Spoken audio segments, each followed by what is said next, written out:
8월 27일 목요일 새벽 영상 예배에 오신 여러분을 진심으로 환영합니다. 이 시간 하나님 말씀 받겠습니다. 이 시간 하나님 우리에게 주신 말씀은 사도행전 4장 23절에서 31절 말씀입니다. 사도행전 4장 23절에서 31절, 신약성경 193면에 있습니다. 말씀의 제목은 한마음으로 기도입니다. 23절에서 31절 제가 읽도록 하겠습니다. 사도들이 노임에 그 동료에게 가서 제사장들과 장로들의 말을 다 알리니 그들이 듣고 한마음으로 하나님께 소리를 높여 이르되 대주제여 천지와 바다와 그 가운데 만물을 지은 이시오 또 주의 종 우리 조상의 다윗의 입을 통하여 성령으로 말씀하시기를 어찌하여 열방이 분노하며 족속들이 허사를 경영하였는고 세상의 군왕들이 나서며 관리들이 함께 모여 주와 그의 그리스도를 대적하도다 하신 이로소이다. 과연 헤롯과 본디오 빌라도는 이방인과 이스라엘 백성과 합세하여 하나님께서 기름 부으신 거룩한 종 예수를 거슬러 하나님의 권능과 뜻대로 이루려고 예정하신 그것을 행하려고 이 성에 모였나이다. 주여 이제도 그들의 위협함을 굽어보시옵고 또 종들로 하여금 담대히 하나님의 말씀을 전하게 하여 주시오며 손을 내밀어 병을 낫게 하시옵고 표적과 기사가 거룩한 종 예수의 이름으로 이루어지게 하옵소서 하더라. 빌기를 다음에 모인 곳이 진동되이 하나님의 말씀을 전하니라. 아멘. 사랑합니다. 오늘 이 시간 우리가 본문의 말씀을 통해서 우리가 기도에 대해서 알아보는 시간을 가지려고 합니다. 기도는 무엇입니까? 아주 편한 마음으로 오늘 기도에 대해서 잠깐 들어봤으면 좋겠는데요. 기도는 우리가 제일 많이 알고 있다시피 하나님과 대화하는 것입니다. 일방적으로 내가 하나님께 이야기하는 것이 아니라 하나님과 대화하는 것이 바로 기도라는 것을 우리가 너무 잘 알고 있습니다. 또 기도는 엎드리는 것입니다. 우리가 부모님이나 또 선생님한테 이제 이야기를 할 때 고개를 숙여서 엎드려서 이제 하는 마음으로 몸을 굽혀 대하는 것이 바로 기도입니다. 하나님께 몸을 굽혀 기도하는 것이 아주 중요한 것이죠. 또 놀랍거나 위대한 사람을 볼 때 또 감탄하고 존경하는 마음으로 기도를 하게 됩니다. 바로 이것이 기도의 방법이죠. 위대하신 하나님의 일을 보면서 너무 멋있고 감탄하기에 하나님께 찬양하고 높이는 것이 바로 기도인 것입니다. 또 기도는 다리를 놓는 것과 같습니다. 예수님 이름으로 기도하면서 하나님과 우리 사이에 다리를 놓고 기도하는 것이죠. 또 기도는 기다리는 것입니다. 우리가 기도를 했을 때 언제나 뜻이 정해져서 나오는 것이 아닙니다. 그것을 아시는 것은 오직 하나님이시고 가장 좋은 때에 하나님께서 그 때에 맞춰 기도의 응답을 해주시는 것이죠. 그리고 기도는 두드리는 것입니다. 하나님께 우리가 묻는 것이죠.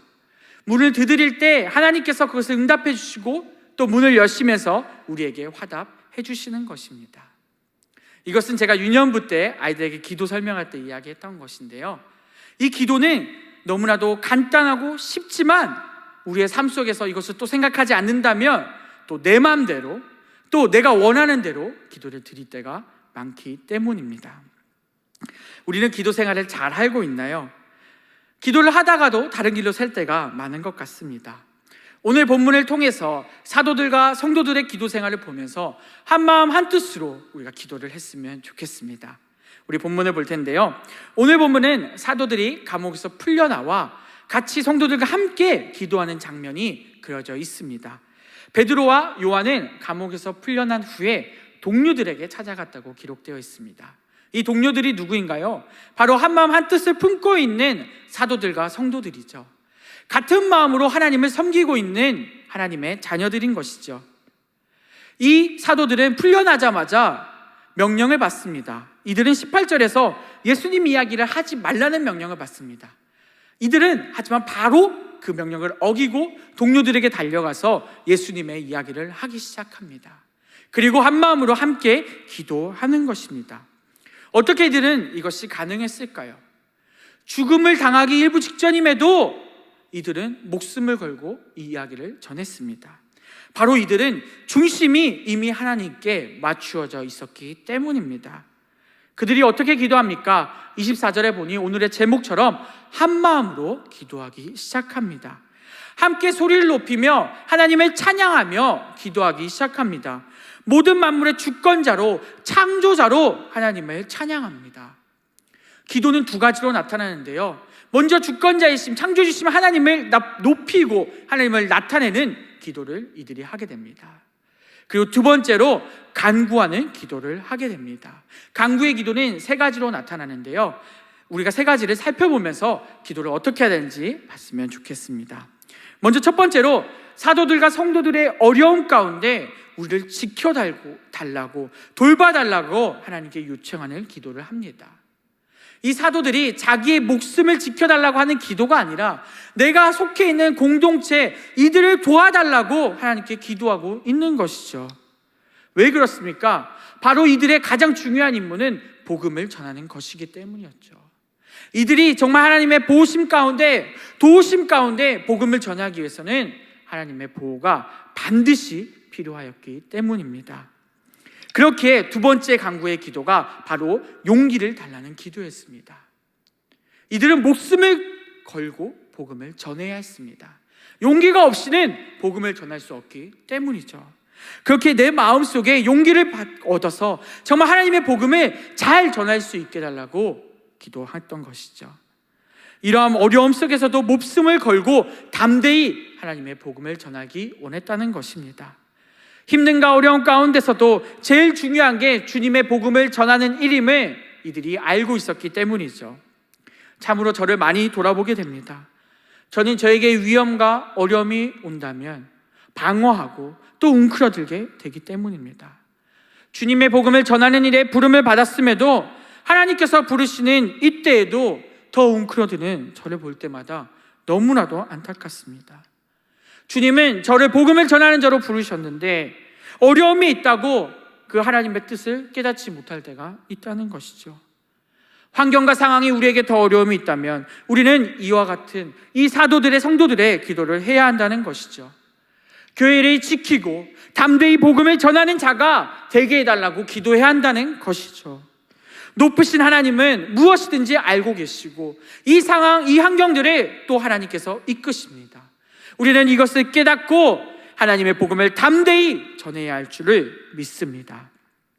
마지막 간구는 무엇인가요? 병을 고치고 표적을 보여달라는 기도를 합니다. 하나님의 손, 하나님의 능력이 절실히 필요하다는 것이죠. 내가 기적을 일으키겠다는 것이 아니라 이 모든 것이 다 하나님의 주권 가운데 하나님의 능력이 있어야 된다는 것이죠. 이 모든 일을 일으켜 가시는 분이 또 하나님이라는 것을 인정하는 장면입니다. 하나님께서 모든 것을 하신다는 것을 더 명백히 기도해야 된다는 것이죠. 이 어려운 상황에서도 우리를 도우시고 이끄시는 분이 하나님 한 분만이라는 사실을 깨닫기 바랍니다. 그렇게 기도했을 때 하나님께서는 즉각 반응하십니다. 31절에 모인 곳이 진동하더니 무리가 다 성령이 충만하여 담대히 하나님의 말씀을 전하니라. 하나님이 살아계신 분이기에 그곳이 진동된 것이죠. 그것을 깨달은 하나님의 성도와 사도들은 어떻게 합니까? 그 기도하는 무리들은 바로 성령 충만함을 받았다고 기록되어 있습니다. 성령 충만은 오순절 성령 강림 역사 이후에 계속 반복적으로 말씀에 기록되어 있습니다. 성령 충만함을 받아야만 하나님의 사역을 감당할 수 있습니다. 성령 충만함을 받지 않고서는 하나님의 일을 할 수가 없습니다. 그래서 우리 주님은 기도하는 자들에게 성령을 선물로 주시겠다고 약속하신 것이죠. 그리할 때 우리는 성령 충만하여서 하나님의 복음을 담대히 전할 수 있게 되는 것입니다. 성도들이, 사도들이 한마음 한뜻대로 간구한 대로 이 엄 속에서도 담대히 말씀을 증거할 수 있는 용기를 얻게 된 것이죠. 사도행전 1장 8절입니다. 오직 성령이 너희에게 임하시면 너희가 권능을 받고 예루살렘과 온 유대와 사마리아 땅끝까지 이르러 내 증인이 되리라. 복음을 증거하는 일을 감당해야 하는 것이 성령 충만 받은 사람들이 마땅히 해야 합니다. 바로 그것이 우리가 해야 할 일입니다. 그렇기에 우리는 한마음 한뜻으로 기도해야 합니다. 교회를 지켜야 달라고, 용기를 달라고, 내가 정말 하나님 복음을 담대히 전하게 해달라고 기도해야 한다는 것이죠. 오늘 하루 이 시간 우리가 이 사도들의 기도를 본받았으면 좋겠습니다. 주님, 내가 용기를 가지고 이 환난과 어려운 가운데서도 주님 기도하게 하시고 용기를 가지고 담대히 복음을 전하는 내가 되게 해달라고 오늘 이 시간 기도하기 원합니다. 우리 기도하겠습니다. 사랑과 은혜가 넘치시는 하나님 아버지, 감사합니다. 오늘 이 시간 또 말씀 듣게 해주셔서 감사합니다. 주님, 우리가 날마다 기도하는 자가 되게 하시고 하나님과 또 한마음으로 우리가 기도할 수 있게 도와주시옵소서. 우리가 비록 보이지 못할지라도 주님을 생각하며 용기 가지며 담대히 복음을 전하는 자가 되게 도와주옵소서. 두려워하지 않게 하시고 주님이 두려워하며 이 모든 일들을 감당하는 우리가 되게 도와주옵소서. 오늘 하루 살아갈 때 더욱더 주님을 의지하게 하시고 주님을 바라보며 성령 충만한 삶을 살아갈 수 있게 도와주옵소서. 감사합니다. 주님, 예수님 이름으로 기도드립니다.